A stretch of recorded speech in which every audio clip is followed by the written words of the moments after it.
त्रिपुरा में जो कुछ हुआ वो इंतहाई शर्मनाक भी था और दर्दनाक भी था। इस पूरे वाक़े के बाद जिस तरह से मीडिया में ख़बरें आईं, सोशल मीडिया पे जिस तरह से वहाँ के अपडेट्स आए हैं, उससे हर ज़िम्मेदार शहरी का दिल दुखा है। आज मेरे साथ ऑल इंडिया मुस्लिम मजलिस मुशावरत के सदर नवेद हामिद साहब हैं। नवेद हामिद साहब वो सुबह लौटे हैं त्रिपुरा से। मैं उनसे जानना चाहूँगा कि उन्होंने त्रिपुरा में क्या देखा। पानी सागर का बाजार जो है, जिसमें 11 दुकानों को जला दिया गया। एडमिनिस्ट्रेशन की इस वायलेंस में पूरी बैक थी। पुलिस एडमिनिस्ट्रेशन वहाँ का आप समझ लीजिए बिल्कुल under the directive of the BJP office bearers it is working. Police का रोल बहुत ख़राब है। अभी सिचुएशन क्या है वहाँ पर?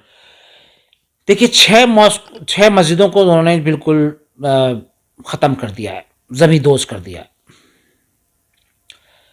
15-16 मस्जिदों पे उन्होंने हमले किए थे, पत्थरबाजी की थी, कुछ शीशे विशे टूट रहे हैं, कुछ किया है क्या है। 11 दुकानों को उन्होंने बिल्कुल ख़त्म कर दिया है। सरकार कहती है कि कुछ नहीं हुआ, बहुत ज़्यादा कुछ नहीं हुआ। अब कह रही है बहुत ज़्यादा कुछ नहीं हुआ।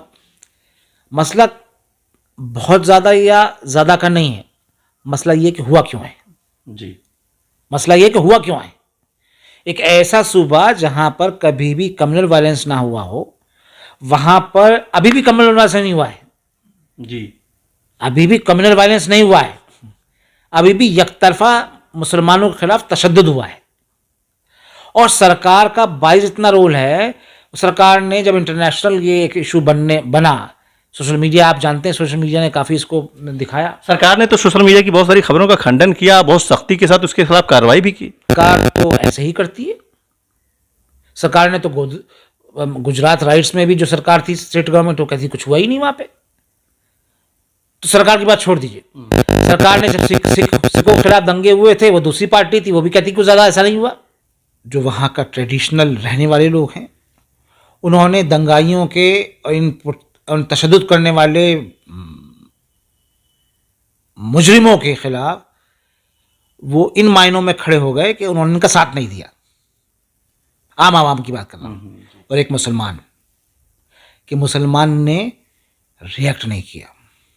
मुझे बताइए कि जब भी इस तरह का वाक़या होता है तो दिल्ली से और भी जगहों से, लखनऊ से डेलीगेशंस जाते हैं, मुसलमानों के लीडर्स जाते हैं, फैक्ट फाइंडिंग रिपोर्ट्स ली जाती हैं। फिर वो चीज़ें उस वक्त तो फौरी तौर पर उनको हौसला दिलाना होता है, चीज़ों को समझना होता है, लेकिन आपको क्या लगता है कि ये चीज़ें तो चलती जा रही हैं, जो दंगे हैं वो भड़काए जा रहे हैं, उस पर तो कोई कंट्रोल, कोई वो नहीं हो पा रहा। आप जा रहे हैं, आ रहे हैं, रिपोर्ट आप प्रेस कॉन्फ्रेंस करेंगे, बताएंगे, लोग जान जाएंगे कि वहाँ क्या है, उसके बाद चीज़ें बदल नहीं रही हैं, चीज़ें बिगड़ रही हैं। ये आखिर कैसे इसको कंट्रोल होगा? देखिए, जब आप विशेष एजेंडे से पॉलिटिक्स करेंगे तो वो इस वक्त मेजॉरिटी में है, हुकूमत के अंदर भी हैं, और उनका ग्राउंड के ऊपर उन्होंने अपनी जगह बनाई।